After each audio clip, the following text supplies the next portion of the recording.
Hi, it's Juliet here, and I'm here at the Church of the Holy Sepulchre again, because today was the special event, the galactic alignment of the Saturn, Jupiter, Pluto and our Sun, which is a very unusual quadruple conjunction that's happening.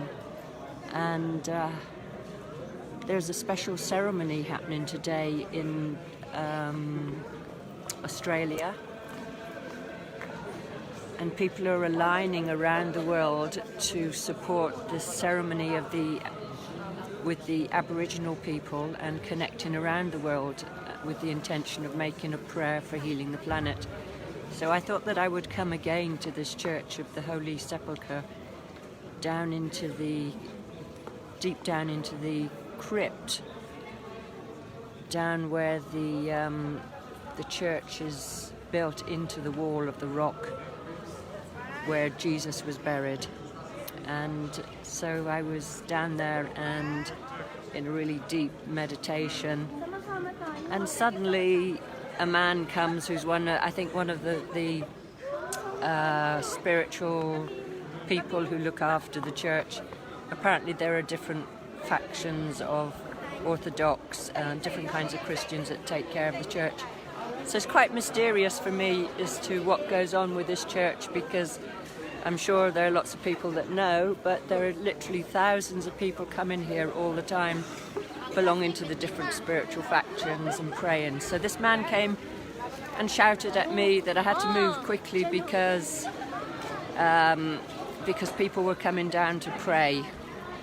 Except I couldn't understand what he was saying. So, quick, you have to move, get up, you can't sit there. So there's this frenetic energy in the church with different spiritual groups coming and praying and chanting, and it's very, very intense and powerful. So I was just touched by that, the difference in the energy between just this really quiet, deep alignment that I was tuning into with this planetary situation, and the intensity of the energy, people coming from all over the world to this church to pray as well. And I don't really know what to make of it or what to say. I'm just like really curious around what goes on here and what goes on the planet with our spiritual practices and our religions, and the fact of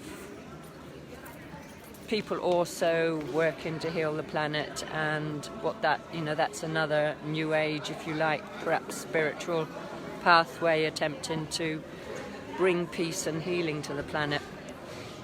And hi Sarah.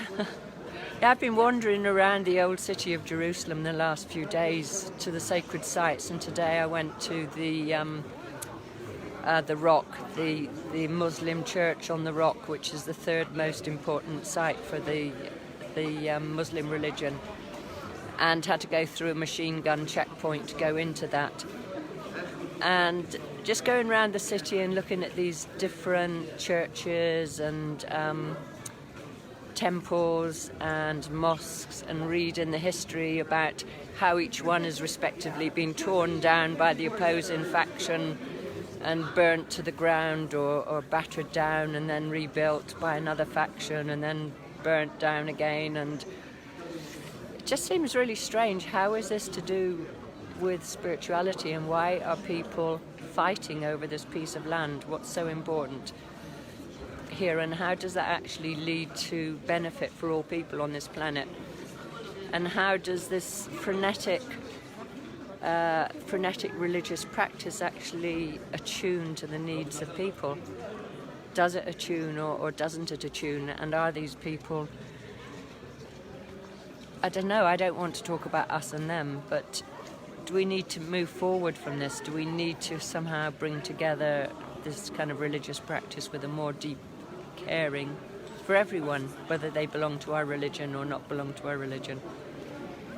So afraid I haven't really got much to say that sheds any light, but those are just my questions on being here. and my experience, it's yeah.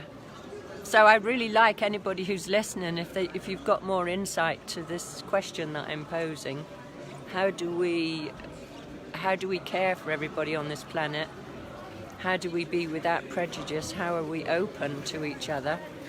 How do we nurture and care for ourselves? And how do we care for the earth without being oppositional to each other and blaming each other and shouting at each other and judging each other? How do we do it? For me, healing trauma seems to be really key in this. And what's obvious as well is that in this war and this fighting and this destruction that's happening continually around the planet, then this creates trauma. And how much trauma has been created over the centuries here in Jerusalem, with the smashing down and fighting and burning to the ground, and that we're still fighting in the Middle East and now planning a war, or some people are planning a war in Iran. How does that equate with the aim of taking care of the planet, and how does that fit into the understanding about trauma, how we perpetrate more suffering on each other?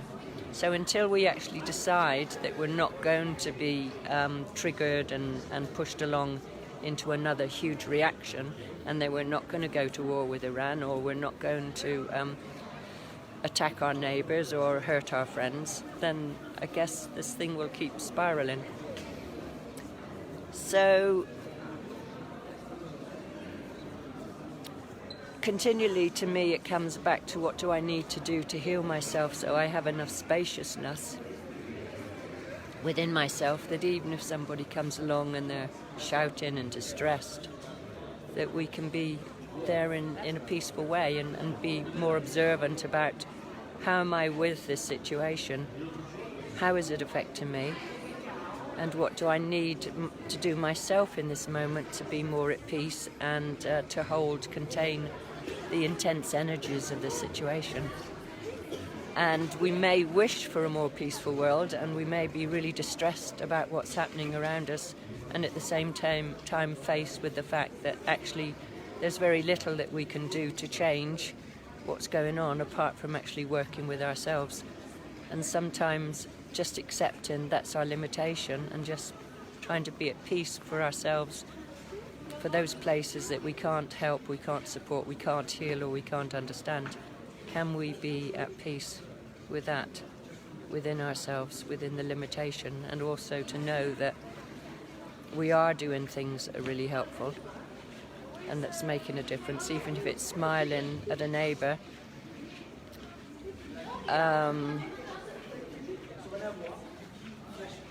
So how can we do that? Just be self-accepting.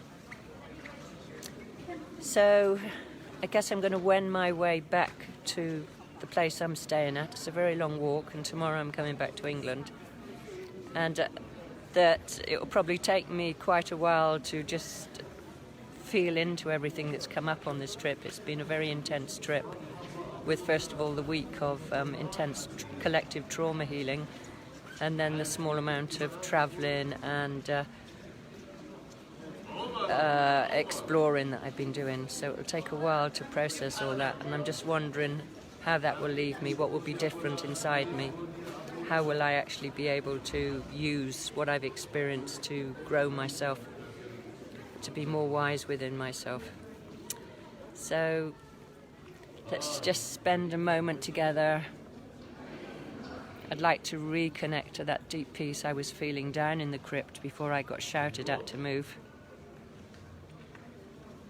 And whether there's really a rainbow serpent or not that's moving and collecting the cosmic umbilical cord or not, according to the ceremony that's happening in Australia at the moment. Let's just hold that feeling that with our intentions we can create a better, more peaceful world that nourishes people, that supports and serves them and nourishes ourselves. So just holding that peace for a moment within your own heart, taking a breath into that.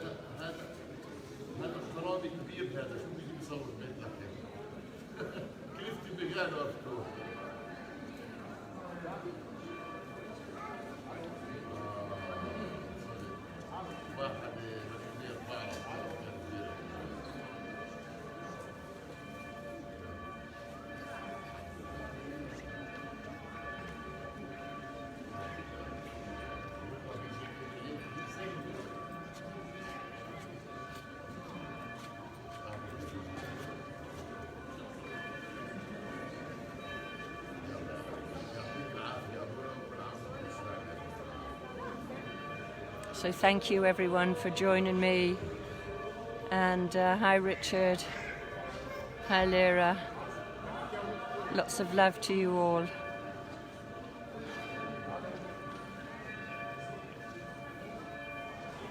Be well.